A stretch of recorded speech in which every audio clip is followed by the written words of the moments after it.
Hi, welcome back to my channel Vijay Biology Tutorials. Today we are going to learn about the photosynthesis, heterotrophic nutrition and the chloroplast in detail. What are the reactions that occur in the photosynthesis we are going to learn in this video. Before going to the topic, please do subscribe to my channel and hit the bell button.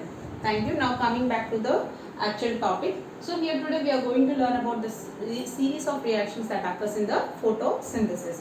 What is photosynthesis? Already we have learned in the previous video that the complex process in which simple inorganic molecules will be converted into complex organic molecule. That is nothing but it is the starch. Okay. So now here we are going to learn about the reactions that occurs in the photosynthesis. What are the reactions that occur in the photosynthesis? We will learn in this video. Before going to the set of reactions that occurs in the photosynthesis, we are going to learn about the chloroplast. So here the chloroplast plays a major role in the photosynthesis. What is that major role? So here if any organism is able to prepare its own food material, the reason behind it is having a green color pigment, that is nothing but chlorophyll. If the chlorophyll is present only, then you can say that that particular organism can prepare its own food material. Okay, so what is the reason behind the chlorophyll pigment? Actually the chlorophyll is present in the plastid. It's called as chloroplast. What is a plastid? First of all, already we have learned in the 9th class that the plastids are nothing but these are one of the cell organelles that are present mainly in the plant cell. So in that plastids, one of the plastid is our chloroplast. This chloroplast is very important for the photosynthesis reaction. Now if you go into the topic of the chloroplast is a membranous structure and it is having two membranes. The first one is the outer membrane, the next one is the inner membrane. In this chloroplast, you will be having different parts like stroma, lamella, grana, stroma, starch granules. Means the deposits of the starch, lipid droplets, nothing but some fat droplets you will be observing in this. Along with that, you will be having some ribosomes also. So like this will be the structure of the chloroplast. In these parts, especially you have to remember two important parts. One is the stroma, the other one is the grana. So here, why are they specifically important if you go into the topic? Here, grana are nothing but stalks of thylakoids. The stalks of thylakoids are called as grana. Means a set of thylakoids are called as grana. If you see here, the lumps of the thylakoids you are observing, these are together called as grana. Individually, each one is called as a thylakoid and the lumps of the thylakoids together they make the grana. And this all fluid it is called as stroma. The all fluid that is present in the chloroplast is called as stroma and the lumps of the thylakoids is called as grana. So now here, if you are going to talk about these two importantly, what is the function of the grana? The function of the grana is nothing but it helps in trapping the solar energy. It is nothing but you can say simply it has a light harvesting complex will be present in this photosynthetic in this chloroplast. So like that here the grana is nothing but it helps in trapping the solar energy and which is very important for the process of photosynthesis. The name itself it is saying that photo means sunlight, not sunlight actually light. So by using the light, there will be preparation of the food material. Who will trap that light energy? Nothing but our grana will trap the light energy. And the main function of the grana is nothing but to trap the light energy. The next one is the stroma. Stroma, it is a fluid that is present in the chloroplast. What is the use of this stroma? The stroma helps in the enzymatic reactions. It helps in the enzymatic reactions that occurs in the photosynthesis and it also helps to incorporate the carbon dioxide into the cell. Okay, are you able to understand? The stroma helps in the enzymatic reactions and it helps in the incorporation of the CO2 into the cell. So, this is clear picture of the chloroplast. Here in the chloroplast, we are having two important things. One is the stroma, the other one is the grana. What is grana? Nothing but a set of thylakoids or a lumps of the thylakoids together that make the grana. And stroma. Stroma is nothing but it is a fluid that is present in the chloroplast. What is the function of the grana? What is the function of the stroma? If you get into the topic, the stroma is helpful in the enzymatic reactions that occurs in the photosynthesis. While the grana, it helps in the light harvesting, means it helps in the capturing the solar energy from the sun. Okay, this is the two important points that is present in the chloroplast. Now, if you observe a leaf, The leaf, generally we say chlorophyll is present in the leaf, chlorophyll is present in the leaf. But if you go into the detail, what are the different pigments that are present in the leaf? So what are the different pigments that are present in the leaf? If you see a leaf, there will be 4 different pigments that are present in the leaf. The first one is the chlorophyll. First one is the chlorophyll A, and the second one is the chlorophyll B. The next one is the xanthophylls, and the last one is the carotenoids. Okay, so here we are having 4 different pigments that are present in the leaf. One is the chlorophyll A, the other one is the chlorophyll B, xanthophylls and carotenoids. Now, which color do they give to the leaf? The first one, chlorophyll A, it gives blue-green color to the leaf. Blue-green color to the leaf. The next one is the chlorophyll B. It gives yellow-green color to the leaf. The next one is the xanthophylls. They will be giving yellow color to the leaf. The next one is the carotenoids. They give orange color to the leaf. So here 4 different pigments are hidden in the leaf. But generally which one will be more exposed means the chlorophyll will be exposed more. But actually 4 different pigments will be present in the leaf. Like if you see crotons, in the crotons are some of the plants which will have different colors. You might have seen they will be keeping for show purpose. That they will be little bit reddish in color, yellowish in color, orange in color. Means there the other pigments like xanthophylls and carotenoids are being more exhibited when compared to the chlorophyll. So that's why they have different colors leaf. Okay, so now we are having these 4 pigments. In these 4 pigments, which plays a very vital role in photosynthesis means nothing but it is chlorophyll A. The chlorophyll A is very important pigment that plays a vital role in trapping the maximum amount of the solar energy from the cell. And remaining these 3, they are called as accessory pigments. So we can't say that they are unnecessary pigments, but they do help. So in what way they will be helping? They will be helping in trapping the solar energy and transferring that solar energy to chlorophyll A. Okay, are you able to understand? Chlorophyll A, chlorophyll B, xanthophylls and carotenoids are 4 different pigments that are present in the leaf. So in these 4 different pigments, which one is more highlighted in the photosynthesis process is chlorophyll A is more highlighted in the photosynthesis process. Why is chlorophyll A is only more highlighted means here it traps a maximum amount of the solar energy from the cell. The remaining 3 pigments also traps the solar energy, but here these 3 pigments will be trapping the solar energy and transferring that solar energy to the chlorophyll A pigment. So here maximum photosynthesis even occurs at the chlorophyll. If you draw this picture in the graph manner, so we know that the visible light nanometer wavelength is between 400 to 700 nanometers. So here the maximum absorption of the sunlight occurs at 700 nanometers. So there you can observe this chlorophyll A pigment. The chlorophyll A pigment can be observed at 700 nanometers. Okay, and in which colored region? So if you draw the spectrum, you know the spectrum colors, that is VIBGYOR. So in this VIBGYOR, where do the maximum photosynthesis occurs means here it occurs in the blue and red regions. Blue and red light regions you can observe the maximum photosynthesis. Okay, so here once again I repeat the topic. The leaf contains 4 different pigments. In that 4 different types of pigments, chlorophyll A, chlorophyll B, xanthophylls and carotenoids. The chlorophyll A gives blue-green color to the leaf and chlorophyll B gives yellow or green color to the leaf and xanthophylls gives yellow color and carotenoids give orange color to the leaf. Okay, so in these 4 types of the pigments, 3 pigments altogether, we will call it as the accessory pigments. These accessory pigments, they help in trapping the solar energy and transferring that solar energy to the chlorophyll, which is the main site for the photosynthesis. Means chlorophyll A is the main site of the photosynthesis.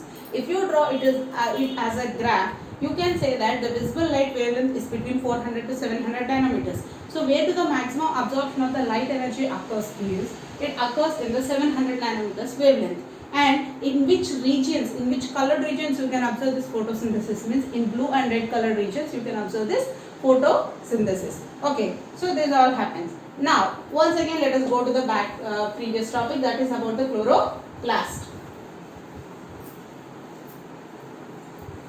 So in this chloroplast we are having 2 important things already we have learned, that is grana and stroma.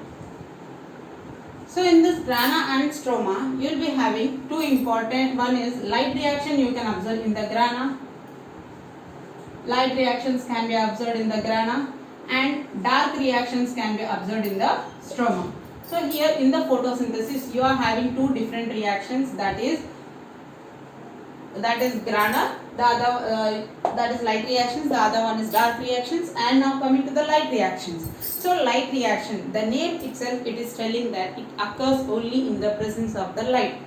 Okay, it occurs only in the presence of the light. So here where does this light reactions occurs? These light reactions will be occurring in the grana. So grana is mainly responsible for trapping the solar energy. Why? Because it is having the light harvesting complex. In grana, in the chloroplast, you can observe this all pigment molecules. What is the use of pigment molecules? The use of pigment molecules is to absorb the light energy. These all pigment molecules together they form a complex called as light harvesting complex, LHC. That is nothing but it is called as light harvesting complex. So who forms this light harvesting complex means nothing but the pigment molecules will be forming this light harvesting complex, and this light harvesting complex can be observed inside the chloroplast. Here in the grana the light reactions will be occurring.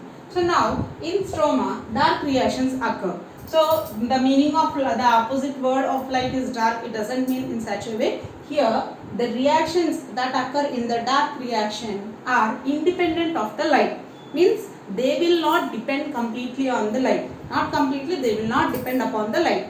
It doesn't mean that they occur during the night time. They doesn't depend upon the light. That is the meaning of the dark reaction. So now coming to the light reactions. So in the photosynthesis two different reactions are there. One is light reaction, the other one is the dark reaction.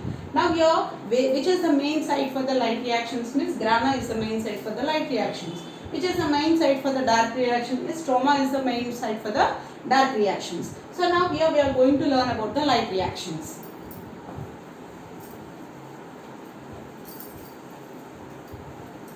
The light reactions, the other name of the light reaction is nothing but light reaction, other name is photochemical phase. Photochemical phase. Photochemical phase. Here what happens in the light reaction? The light reaction, what is the main theme of the light reaction? Here the reactions compulsory need the solar energy or any light energy. What happens in the light reactions? The light reactions, the light energy will be converted into the chemical energy. The light energy that the plants observe from the sun will be converted into chemical energy, and there will be splitting of the H2O molecules. Here in this light reactions, four main points will be happening. First one is the absorption. Absorption of the light occurs. Absorption of the light. The second one is the splitting of the water molecule. Splitting of water molecule. The third one is the oxygen release. Oxygen release. And the fourth one is the formation of ATP and NADPH. Formation of ATP and NADPH. So here in the light reaction, four main important things will be happening. The first one is the absorption of the light, the second one is the splitting of the water molecule, the third one is the oxygen release, and the fourth one is the formation of ATP and NADPH. Now, so what are the full forms of the ATP and NADPH? ATP full form is adenosine triphosphate. The full form of ATP is adenosine triphosphate. Next, the full form of NADPH, nicotinamide, adenosine,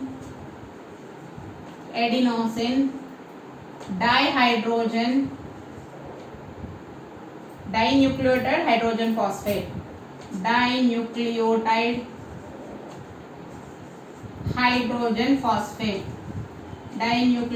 hydrogen phosphate. So these are the end products of the light reaction. Means after completion of the light reactions, what is the end products that we get by the reaction is we get ATP and NADPH. The full form of the ATP is adenosine triphosphate and the full form of NADPH is nicotinamide adenosine dinucleotide hydrogen phosphate. So these are the four important points that will be happening in the light reaction.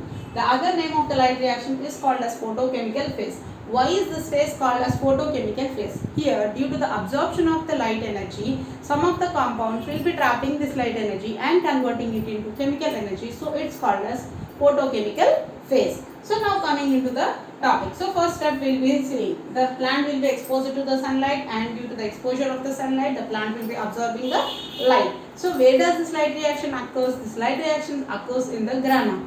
Okay, and the second step, splitting of the water molecule. So here the second step, how do this splitting of the water molecule occur?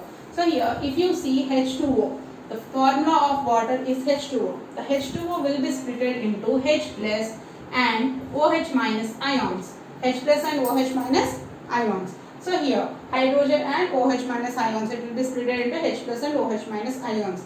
As this is called as photolysis of water. What is this called as?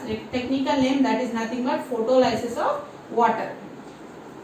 Photolysis of water. Why are we calling it as photolysis of the water? Because here photolysis, photo means nothing but light.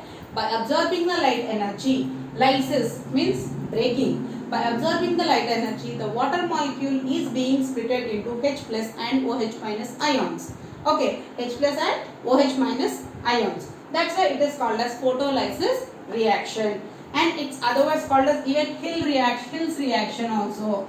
It's otherwise called as Hill's reaction because Robert Hill, he is one of the scientists who have discovered this reaction. So that's why it's called as Hill's reaction also.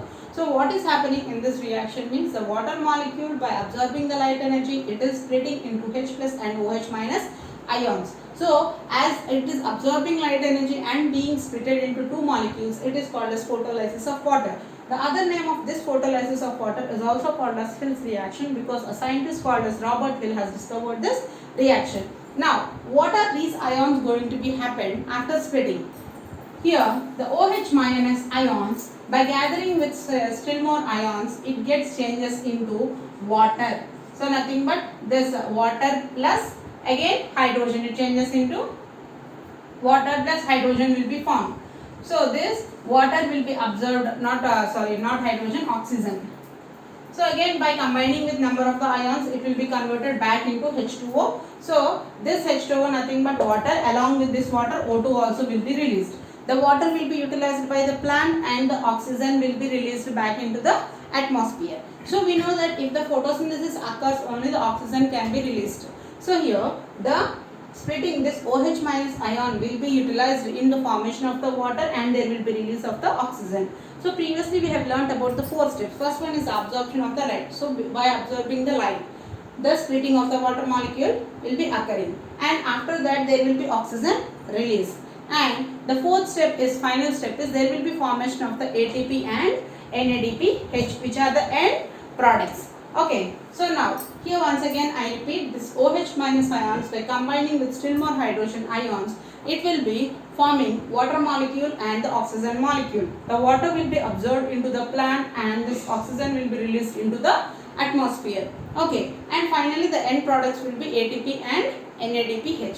So what happens to this H plus ion? This H plus ion will be utilized in the dark reaction. Now we cannot utilize this H plus ion, it will be utilized in the dark reaction. Okay, so once let me revise this light reaction. The light reaction, the other name of light reaction is photochemical phase. Four main points will be happening in the light reaction. First one is the absorption of the light, the second one is the splitting of the water molecule, and the third one is the oxygen release, and the fourth one is the end products are ATP and NADPH. So here, where does the light reaction occur? The light reaction will be occurring in the grana. Light reaction will be occurring in the grana. So here, by absorbing the light energy, there will be splitting of the water molecule. The water molecule splits into H plus and OH minus ions. So next, that process is called as photolysis of the water. And this photolysis of the water, other name is Hill's reaction. Why is it called as Hill's reaction? Means Robert Hill is the scientist who have discovered this reaction. That's why it's called as Hill's reaction. The second one, what is happening? This OH minus ions combines with still more H plus ions and forms water molecule and oxygen. The water will be absorbed into the plant, absorbed by the plant, and oxygen will be released. and finally what happens is ATP and NADPH will be formed as the byproducts. ATP and NADPH will be formed as the byproducts. Here the H plus ions which is released here will be utilized in the dark reaction. So up to here the light reaction is completed. Now coming to the dark reaction.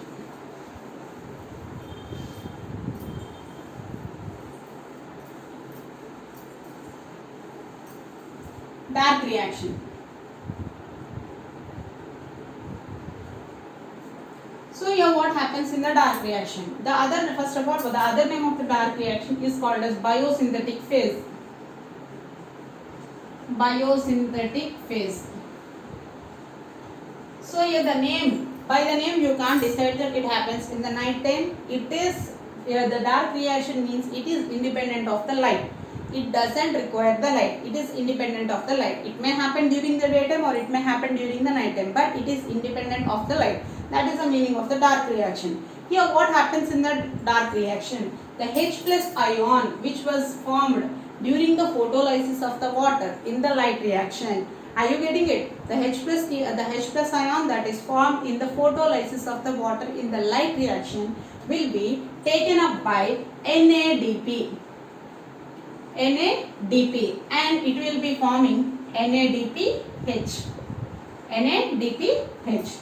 Okay, so this is the reaction that occurs in the dark reaction. So the H plus ion that was formed in the photolysis of the water will be taken up by the NADP and it forms NADPH. So this H plus ion is very important for the incorporation of the carbon dioxide.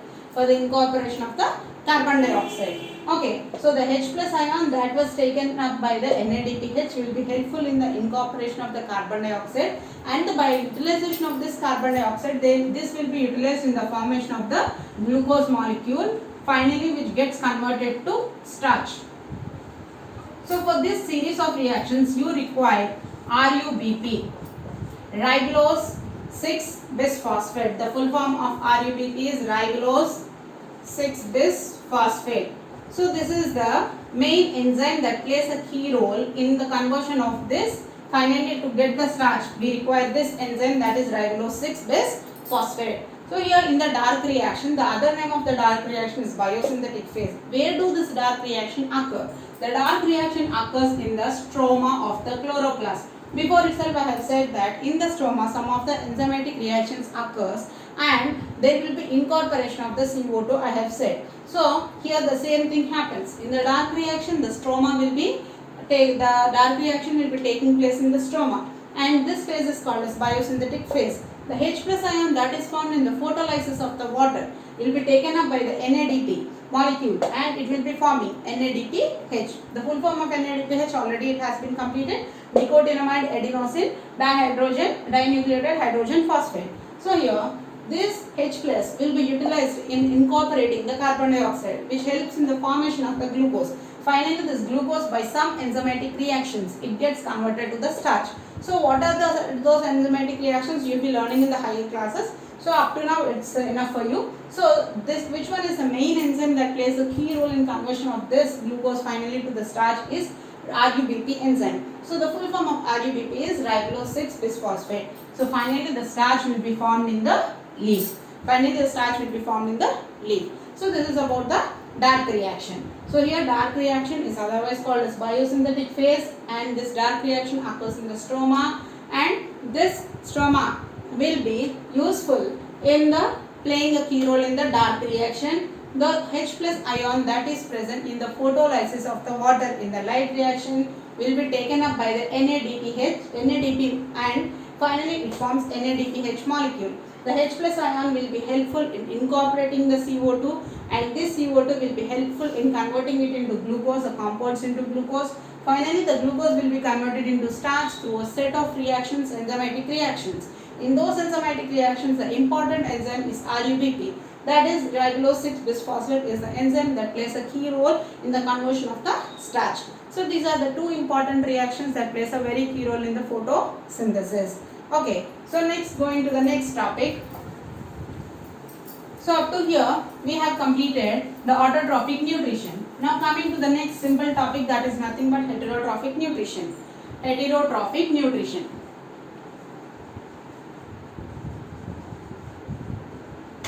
Heterotrophic nutrition. Hetero, the name itself it is saying that it depends upon the other organism.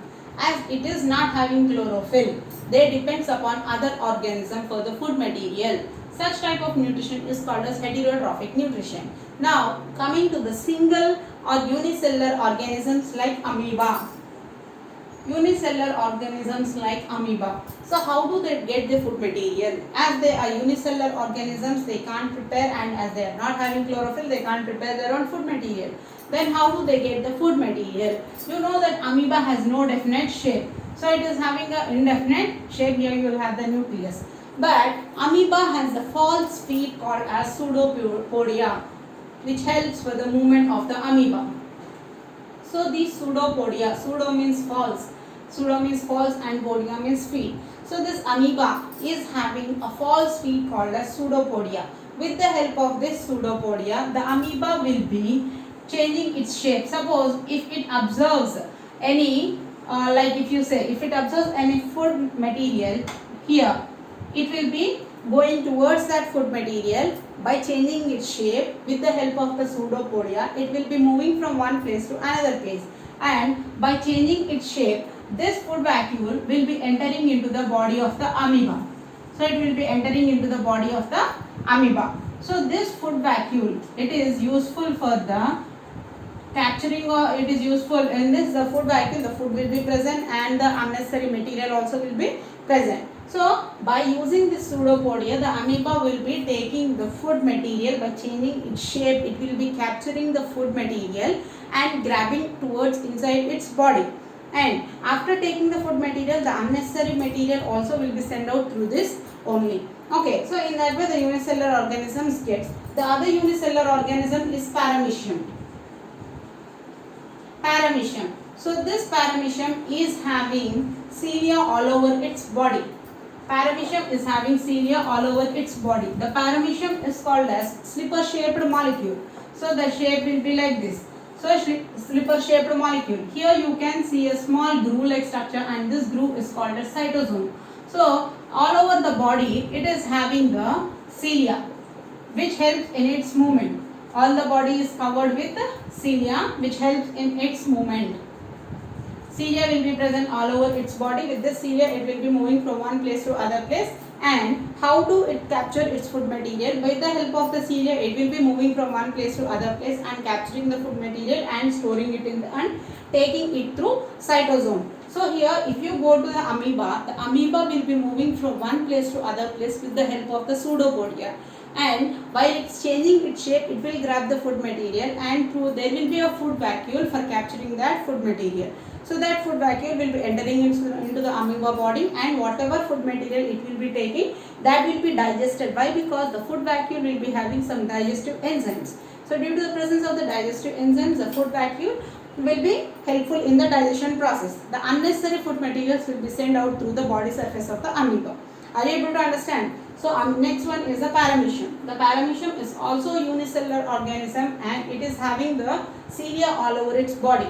This cilia helps in the movement of the paramecium, and this cilia will be helpful in the movement of the paramecium. As the paramecium goes in search of the food material, after getting the food material will be taken up by the part called as cytosome. So in this cytosome, the food material will be captured. Like that, these organisms will be getting the food material. So as they are not having chlorophyll, they are depending upon the process called as heterotrophic nutrition. Now coming to the plants, even some of the plants also are following this heterotrophic nutrition. One of the most important plant is Cuscuta.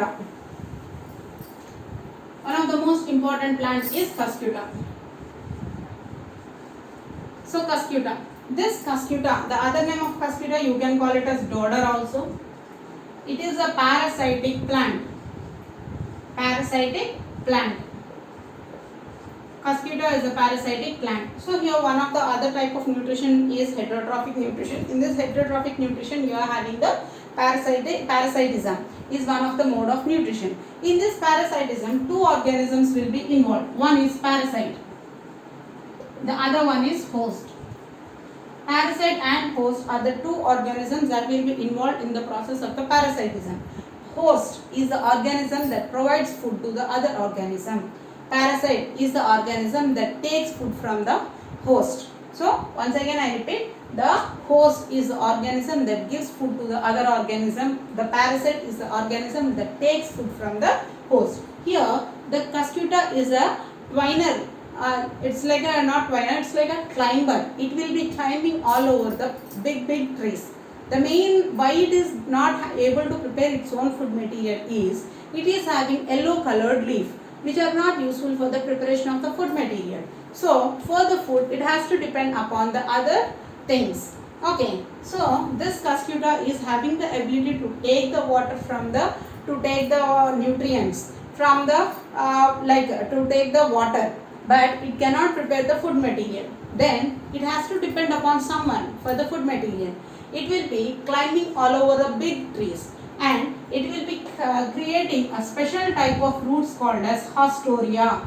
These are the special type of the roots that will be present all over the body of the Cuscuta. These roots will be penetrating into the big sized trees and these roots will be collecting the food material from the trees and supplying to the Cuscuta plant. Okay, once again I will say here the Cuscuta is a parasitic plant. This mode of food nutrition is called as parasitism. This mode of nutrition is called as parasitism. In this parasitism, two organisms will be living together. One is parasite, the other one is the host. Host is the organism that provides food to the parasite. Parasite is the organism that takes food from the host. So here, for that, the best example is Cuscuta. The Cuscuta is a plant, as it is having yellow colored leaves, it cannot prepare its own food material. As it can't prepare its own food material, this is a climber which climbs over a big trees. So when it is climbing over the big trees, it will be taking the water, but it can't prepare its own food material. For that purpose, it develops specialized roots called as Hastoria. These roots will be present all over the body of the Cuscuta. These roots will be penetrating into the big sized trees, and with the help of the roots it will be taking the nutrients or the food material from the big trees and it will be going on it will be doing its survival. So this type of nutrition is observed in the Cuscuta plant. So heterotrophic nutrition is nothing but it is a process by which the organisms depend upon other organisms for the food material. Like if you see single cell organisms like amoeba, it will be moving from one place to other place through the false feed called as pseudopodia. With the help of the pseudopodia, it will be capturing the food vacuole. It will be taking the food material and through the food vacuole, it will be ingested into the body. The excess waste material will be sent out to its body surface. The next organism is the paramecium. The paramecium is a slipper-shaped molecule. It is having cilia all over its body, which is helpful for its movement. And the cytosome is the main part which can capture the food material in the paramecium. Next, coming to the plants is Cuscuta. Cuscuta will be following the process of parasitism. Here, the big tree is called as host and the Cuscuta will be called as parasite. The Cuscuta is having yellow colored leaves, so it cannot prepare its food material. It has to depend upon the big trees. The big trees will be acting as a host. So this Cuscuta will be having a specialized roots called as Hastoria, which can penetrate into the big sized trees and can trap the nutrients from that tree and supplying those nutrients to the Cuscuta plant. Like that it will be doing its survival.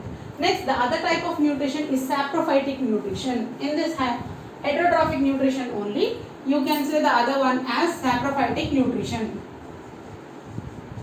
Saprophytic nutrition. So immediately saprophytic nutrition means you have to get into the topic about fungus. So fungus is the main example. Even fungus is also one of the plant, but due to lack of the chlorophyll, we don't recognize it as a plant, but actually fungus is also it comes under the plant family. The fungus will be following this saprophytic nutrition. What is saprophytic nutrition? Means feeding on dead and decaying matter is called as saprophytic nutrition. Like if you see any rotten material, if you see on the bread, you can see different types of fungus like Rhizopus you can see, Penicillium you can see, Aspergillus you can see. So these are the different types of fungus. As they can't develop, as they can't prepare their own food material, they will depend upon some rotten material. They feed on the dead and decaying matter or the rotten material. That type of nutrition is called a saprophytic nutrition. The best example for saprophytic nutrition is fungus. So here are the different types of the nutrition that comes under the heterotrophic nutrition. I think you have understood today's video. So if you are having any doubt, you can comment me. Okay, you can ask your doubts through comments. Thank you for listening to this video. Thank you one and all. Do subscribe to my channel.